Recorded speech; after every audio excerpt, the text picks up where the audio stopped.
Hey peoples, this is another movie review of the movie The Wandering Earth. As always, I want to say thank you for listening, it really means a lot to me. And on to the review. So The Wandering Earth is a movie on Netflix, and from my perception of what the movie's about is that the sun is basically about to engulf the earth, so everyone on the earth made a plan to move the earth from that solar system, and while they were moving, they get sucked into Jupiter's gravitational field and they're about to collide, and people on Earth are trying to stop that from happening. The reason I kind of hesitate in actually explaining the plot is because this movie throws so much at you. From the start, it's just shoving information in your face. It's so much that sometimes you might tune out. And as I was watching it, it felt like this was a series of books that I was watching, and they tried to shove everything into one movie like this was some type of adaptation. I did look it up after I watched the movie. This is based off of a book, and this type of material is something that you can't shove in people's face all at once. Either you have to take stuff out and you can't include everything in the book, or you have to spread this out over a couple of movies and make this into a franchise. I had to use a lot of context clues to figure out what was going on, because the mission is to save the Earth from being sucked into Jupiter's gravitational pull.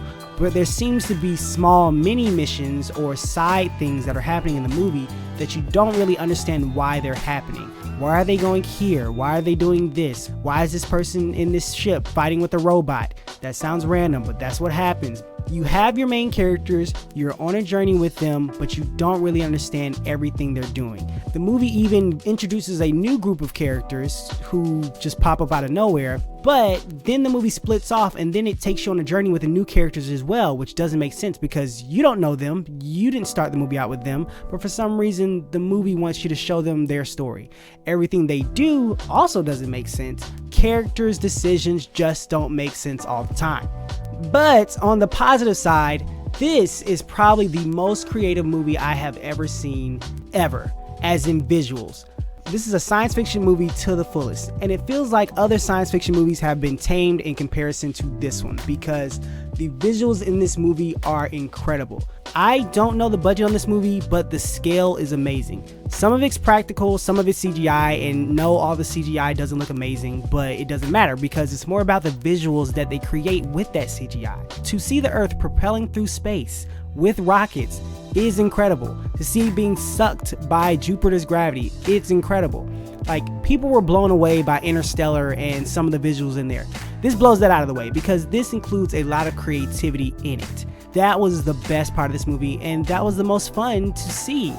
I would like for more movies to do this, to think outside the box and create visuals like this.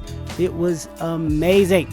So, do I suggest watching this movie? Yes, just for the visuals alone. Okay, that's all. Just for the visuals alone, watch this film. The story and the dialogue, that's all kind of messy. The acting is okay, some of it's over the top. Also, this is kind of a side thing, but I thought it was kind of funny that every time someone died, there was like a voiceover of that person talking, like their last message.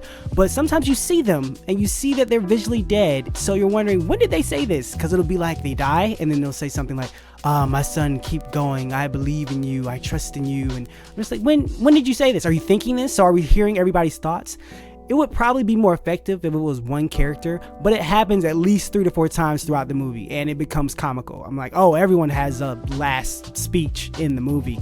But yeah, that's just a side thing that I thought was funny. Anyway, guys, yes, I suggest watch this movie just for the visuals alone. It's a fun ride for your eyes. That's all. Thank you for listening. I really appreciate it. Please do me a big favor. Like, thumbs up, subscribe, retweet, heart, follow, comment, all those things. I hope you continue to have a great day. God bless. I'll talk to you tomorrow.